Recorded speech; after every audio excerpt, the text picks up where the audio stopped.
बिस्मिल्लाहिर्रहमानिर्रहीम। अस्सलाम वालेकुम माय यूट्यूब फैमिली, कैसे हैं आप सब लोग। आज हम बनाएंगे वर्की पराठा बिल्कुल नए स्टाइल से। इस पराठे को बनाने के लिए आपको कोई भी पेड़े वगैरह बेलने की ज़रूरत नहीं है। बहुत ही आसान तरीका मैं आप लोगों के साथ शेयर करूँगी, तो रेसिपी का कोई भी पार्ट मिस मत कीजिएगा। चलिए इसको बनाना शुरू करते हैं। डो बनाने के लिए हमें यहाँ पे चाहिए 2 कप मैदा, और इसको हम छान कर इस्तेमाल करेंगे। मैदा अगर आप लोग नहीं लेना चाहते तो इसकी जगह पर आप गंदम का आटा भी ले सकती हैं, या फिर दोनों चीज़ें आप हाफ हाफ क्वांटिटी में भी ले सकती हैं। 1/4 कप सूजी ले लेंगे और इसको भी साथ ही छान लेते हैं। 1 खाने का चम्मच चीनी इसमें शामिल करेंगे और 1 चाय का चम्मच नमक शामिल करेंगे। ड्राई इंग्रेडिएंट्स को अच्छी तरह से मिक्स कर लेते हैं। नेक्स्ट हम इसमें 2 खाने के चम्मच घी शामिल करेंगे। आप अगर चाहें तो ऑयल भी इस्तेमाल कर सकते हैं, लेकिन पराठा घी के साथ ही ज़्यादा अच्छा बनता है। अच्छी तरह से इसको हाथ के साथ मिक्स कर लेंगे। डो बनाने के लिए मैंने यहाँ पे लिया है नीम गर्म दूध। आप इसकी जगह पर पानी भी इस्तेमाल कर सकते हैं।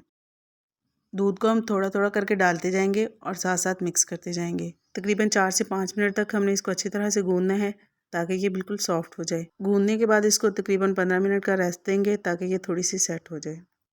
तो 15 मिनट के बाद मैंने यहाँ पर डो का एक बड़ा सा पेड़ा बना लिया है। अब हमने इसको बराबर हिस्सों में काट कर इसके छोटे छोटे पेड़े बना लेने हैं। 2 कप मैदे से यहाँ पर 8 पेड़े बनकर तैयार होंगे, और बहुत बड़े साइज़ के पेड़े हमने नहीं बनाने हैं, क्योंकि एक पराठा बनाने के लिए हम यहाँ पर 2 पेड़े इस्तेमाल करेंगे।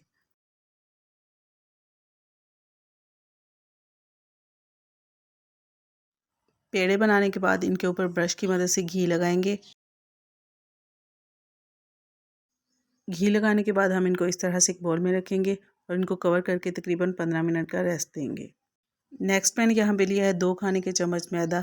इसमें हम 4 खाने के चम्मच घी शामिल करेंगे और इसको अच्छी तरह से मिक्स कर लेंगे।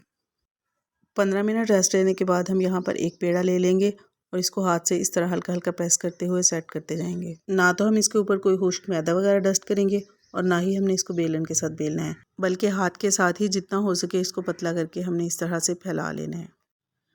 घी और मैदे का जो मिक्सचर हमने तैयार किया था वो हम इसके ऊपर अच्छी तरह से लगा लेंगे। इसके बाद इसको इस तरीके से फ़ोल्ड कर लेंगे। फ़ोल्ड करने के बाद दोबारा से घी और मैदे का मिक्सचर लगाएंगे और दोबारा से इसको फ़ोल्ड कर लेंगे। एक और पेड़ा ले लेंगे और इसको भी इसी तरीके से फैलाकर इसके ऊपर मैदे और घी का मिक्सचर लगा लेंगे। घी लगाने के बाद जिस पेड़े को हमने पहले फ़ोल्ड करके रखा था उसको इस तरह से सेंटर में रखेंगे और दोबारा से इस तरह से इसको फ़ोल्ड कर लेंगे। ढेर सारी लेयर्स के साथ बहुत ही मज़े का ये पराठा बनता है और बच्चों और बड़ों सभी को बेहद पसंद आता है। तो आप एक बार इस तरीके से बनाकर ज़रूर देखिएगा। इसी तरह से हम बाकी पेड़े भी तैयार कर लेंगे। इसके बाद हम इसको आधे घंटे के लिए फ्रिज में रखेंगे, ताकि इसकी लेयर्स अच्छी तरह से सेट हो जाएं। आधे घंटे के बाद हम इनको फ्रिज से निकाल लेंगे और दोबारा से हाथ के साथ हल्का हल्का प्रेस करके पराठे की शेप दे लेंगे।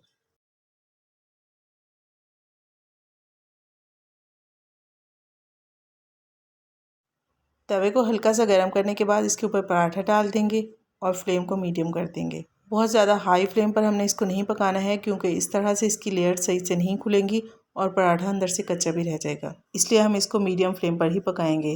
1 मिनट तक दोनों साइड से पका लेंगे। इसके बाद ब्रश की मदद से हल्का हल्का घी इसके ऊपर लगा देंगे। अगर आप चाहते हैं कि पराठे की जो ऊपर की लेयर है वो क्रिस्पी ना बने, वो भी बिल्कुल सॉफ्ट बने, तो आप इसके ऊपर ऑयल या घी कुछ भी मत लगाइएगा, क्योंकि हमने ऑलरेडी इसके अंदर काफ़ी घी इस्तेमाल किया हुआ है। तो यहाँ पर सारे पराठे बनकर तैयार हो चुके हैं। 2 कप मैदे के साथ मैंने यहाँ पर मीडियम साइज़ के 4 पराठे बनाकर तैयार किए हैं। अगर आप थोड़े बड़े साइज़ के बनाना चाहते हैं तो आप 3 भी बना सकते हैं। बिल्कुल क्रिस्पी और बहुत ही यमी ये पराठे बनकर तैयार हुए हैं और देखने में ही बहुत ज़्यादा टेम्पटिंग लग रहे हैं। और लेयर्स चेक करें, माशाल्लाह से कितनी ज़बरदस्त लेयर्स बनकर रेडी हुई हैं। तो आप भी ब्रेकफास्ट में ये पराठे ज़रूर बनाकर देखिएगा।